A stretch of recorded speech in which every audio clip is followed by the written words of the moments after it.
자, 오늘은 익숙함을 탈출하라라는 제목으로 우리 함께 말씀을 나누도록 하겠습니다.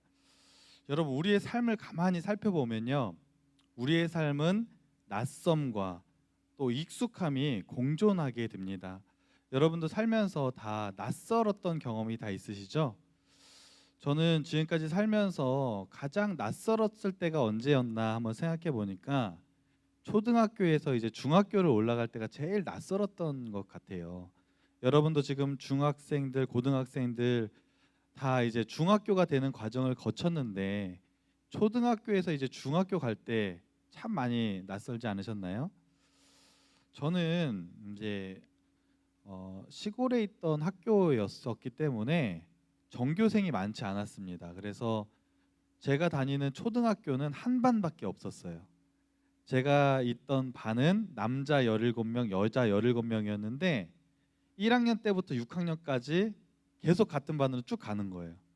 여러분, 그러니까 6년 동안을 같이 지내니까 얼마나 서로 잘 알고 익숙하겠습니까? 그러다가 이제 중학교를 이제 앞두고 있는데 어떤 형이 저한테 오더니, 야, 너 중학교 장난 아니야. 너 이제 중학교 가면 너 이제 되게 힘들어. 막 이러면서 막 겁을 주는 거예요. 그런데 진짜 중학교를 갔는데요, 일단 반이 6개의 반이 있고 한 반에 50명씩 되는 거예요. 그리고 선생님이 초등학교 때는 이제 한 선생님이 거의 이제 다 가르쳐 주시는데 선생님도 나 과목마다 다 다른 거예요. 그래서 굉장히 낯설었고 또 이렇게 두려웠던 경험들이 있습니다. 그런데 시간이 지나면서 또 익숙해졌던 경험이 있습니다. 여러분, 이처럼 우리가 인생을 살면서 우리는요, 낯섦과 익숙함이 굉장히 계속해서 공존이 되는데 우리는 익숙한 것을 굉장히 좋아합니다. 그래서 어떻게 해요? 식당도 갈 때 우리가 단골 식당을 가죠. 내가 익숙한 식당, 단골 식당. 여러분, 이 세상에서 가장 맛있는 음식이 어떤 음식인지 아세요? 그렇죠. 어머니의 손맛이 들어간 음식입니다. 그래서 저도 결혼하고서 이제 가끔씩 저희 어머니 집을 가는데 저희 어머니가 해주는 음식이 그렇게 맛있어요. 그런데 저희 어머니가 정말 음식 솜씨가 좋으신 건 아닌데 어려서부터 음식을 먹다 보니까 그 음식이 가장 맛있게 느껴진다는 것이죠. 그래서 우리는 주로 가는 길도 주로 내가 가는 길이 있습니다. 같은 길, 익숙한 길을 가게 되고, 심지어 여러분, 교회에서 예배를 드릴 때도요, 자기가 앉는 자리가 다 있습니다. 하라명지에 또 우리 다 이렇게 앉는 자리가 주로 내가 앉는 자리가 다 익숙합니다. 왜 그런 줄 아세요? 내가 거기 앉는 게 익숙하기 때문이에요. 배달 음식을 시켜 먹을 때도 내가 시키는 브랜드가 있고 시키는 메뉴가 있습니다. 다 이처럼 버스를 타도 내가 주로 앉는 자리가 있습니다. 여러분, 버스 타면 주로 어디 앉으세요? 뒤에 앉으세요? 어떤 분은 앞에 앉으시고, 저는 문 바로 뒷문 바로 앞에 있는 의자 두 번째 의자에 앉습니다. 거기는 바퀴가 있는 자리라서 다리를 살짝 이렇게 올려야 되는 자리인데 저는 그게 편하더라고요. 그래서 우리가 버스를 탈 때도 심지어는 자기가 익숙한 자리, 앉는 자리가 따로 있다고 하는 것입니다. 이처럼 우리가 익숙한 것을 좋아하는 이유는 그 익숙함이 주는 편안함이 있기 때문입니다.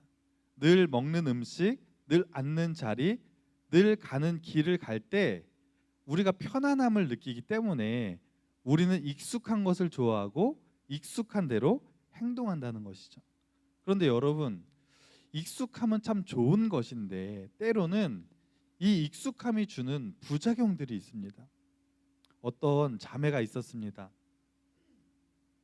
이 자매는요, 어려서부터 늘 불만이 있었어요. 그것은 뭐냐면 어려서부터 이제 부모님이 계시는데 아버지가 너무 무뚝뚝한 거예요. 그래서 아버지 저랑 놀아주세요 그러면 아유 시간 없어 그러면서 놀아주지도 않고 항상 자기에게 칭찬 한마디도 안 해주는 거예요.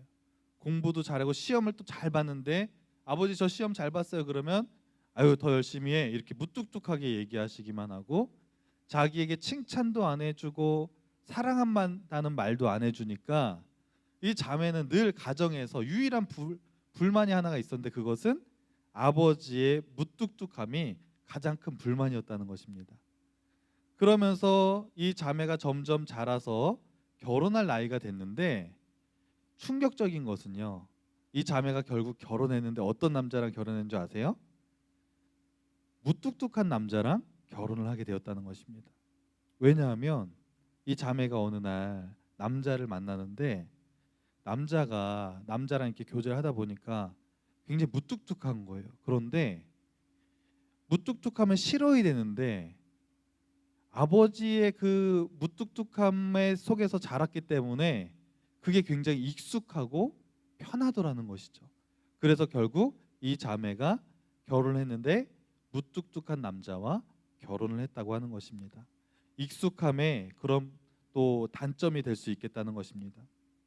여러분, 오늘 본문에 나오는 내용은요, 이스라엘 백성들이 이제 광야에서 불평을 하는 그런 내용입니다. 여러분, 애굽에서 이스라엘 백성들이 몇 년 동안 노예 생활했어요?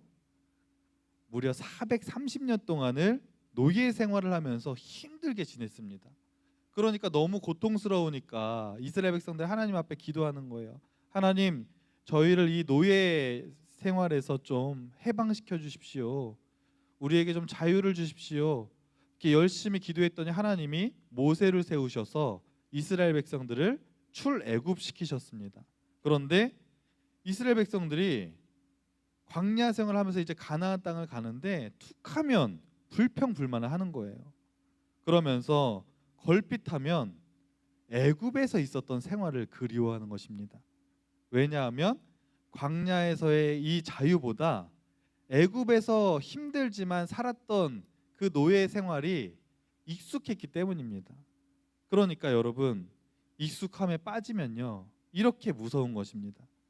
익숙함은요, 노예에서 벗어나는 것도 방해하는 것입니다. 하나님이 저 가나안 땅이라고 하는 너무나 살기 좋은 땅으로 인도하시고 자유를 주셨는데도 노예 생활 때 그 익숙함들, 그때 먹었던 음식들이 그리우니까 그때를 그리워하고 결국에는 그들이 하나님이 주시는 자유와 축복을 누리지 못하고 있다는 그런 사실입니다. 그래서 우리가 이 익숙함의 부작용들이 무엇인지 잘 알고 우리는요, 이 익숙함으로부터 탈출해야 된다는 것입니다.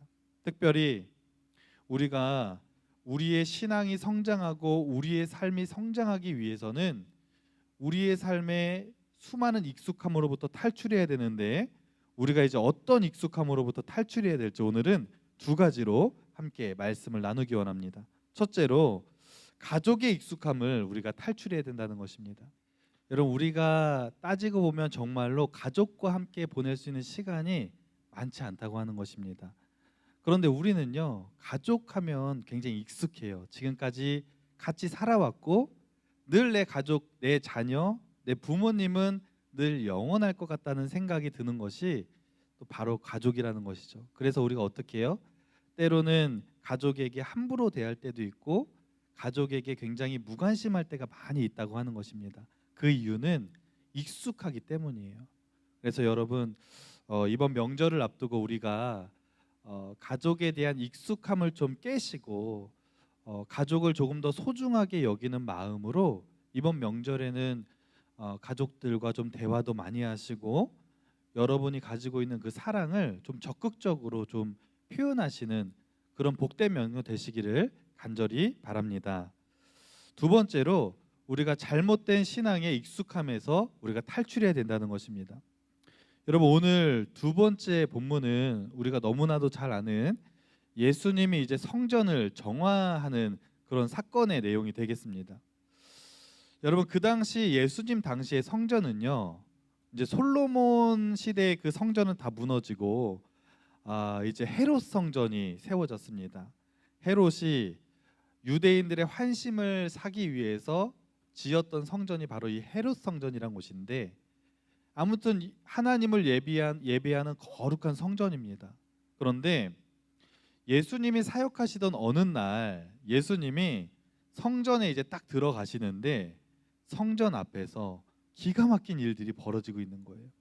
어떤 일이 벌어지고 있냐면 그 당시에는 이제 하나님 앞에 예배를 드리고 제사를 드리려면 제물을 가지고 나아가야 되는데 자기가 키우던 동물들이나 가축들을 가지고 나아가야 돼요. 소나 양이나 비둘기. 자기가 경제적 능력이 되는 사람은 소를 이렇게 가지고 나가서 제물로 드리고, 좀 어려운 사람은 또 비둘기를 이렇게 가지고 나가서 그 비둘기를 태우고 하나님 앞에 제사를 드리는 것이 그 당시의 신학의 관습이었습니다. 그런데 종교 지도자들이 어느 날 백성들에게 이렇게 얘기하는 거예요. 당신들이 키우는 가축들과 동물들을 가지고 오지 말고 힘들고 불편하니까 우리가 성전 앞뜰에다가 가축들과 동물들을 다 준비해 놓을 테니까 와서 이거 사가지고 제사 드려라, 이렇게 얘기하는 거예요. 그리고 그 동물들을 싸게 팔았을까요? 비싸게 팔았을까요? 비싸게 파는 거예요. 그리고 그 이익은 누가 가져요? 종교 지도자들이 다 취하는 것입니다. 그리고 헌금을 하는데 헌금할 때도 또 그러는 거예요.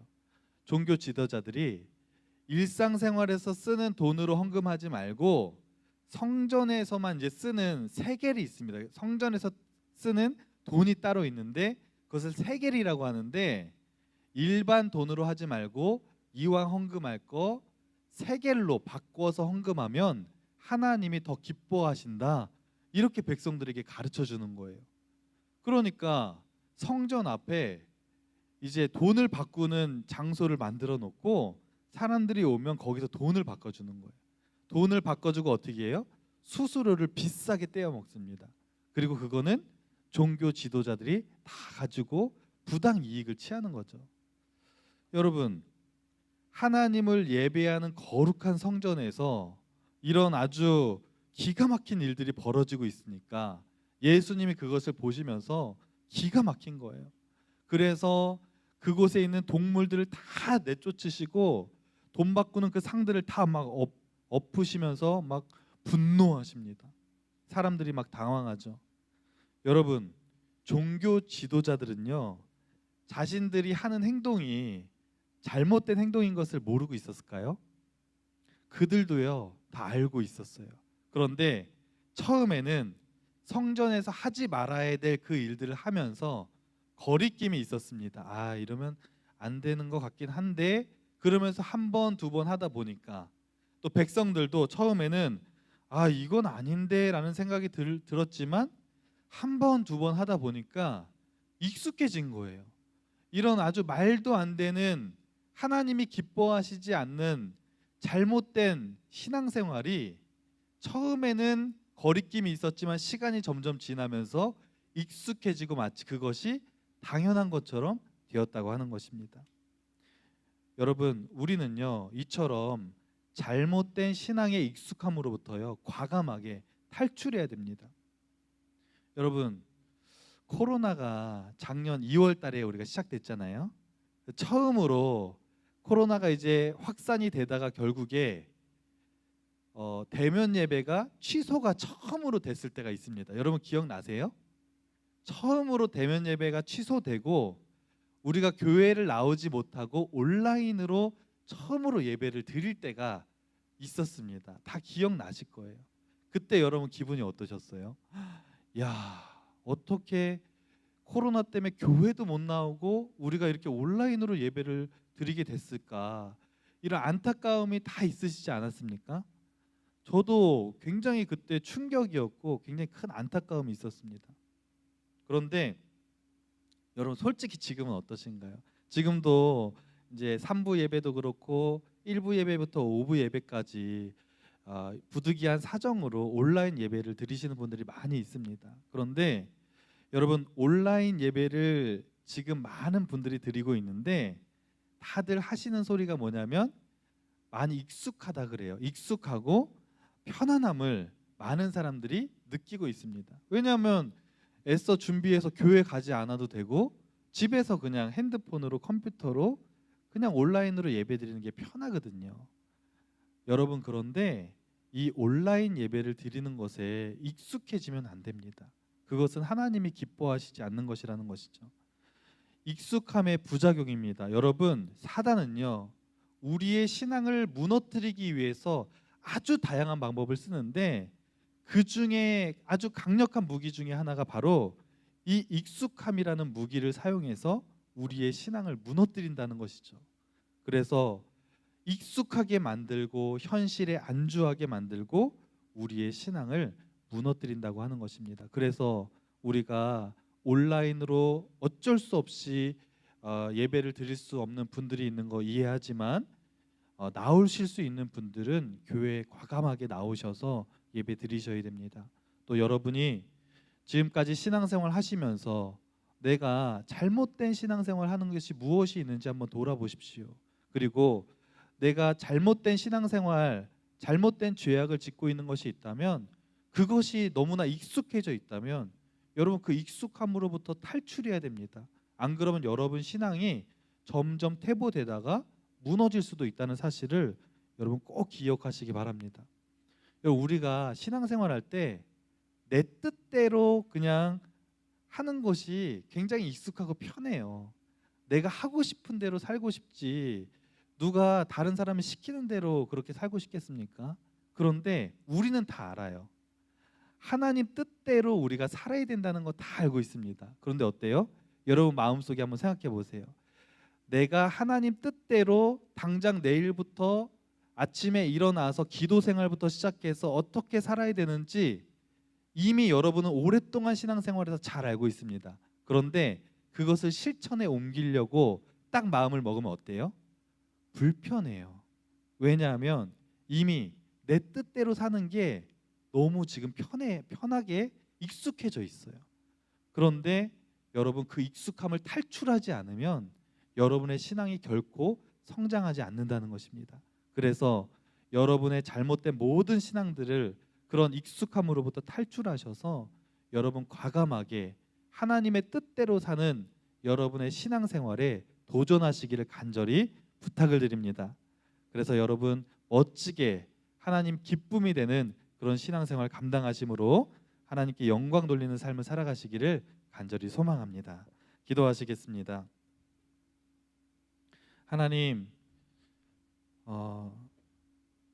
가나안 땅에 이제 향해서 가고 있던 이스라엘 백성들이 저 애굽 땅에서 노예 생활을 그리워했던 것처럼 그 익숙함으로 인해 하나님이 주시는 자유와 축복을 맛보고 누리지 못했던 그 이스라엘 백성들을 기억하게 하여 주시고 우리의 신앙에 수많은 잘못된 익숙함들을 탈출하고 내일부터 과감하게 하나님의 뜻대로 그렇게 도전하며 살아가는 우리 모두가 될 수 있도록 인도하여 주시옵소서. 이 모든 말씀 예수님의 이름으로 기도합니다. 아멘.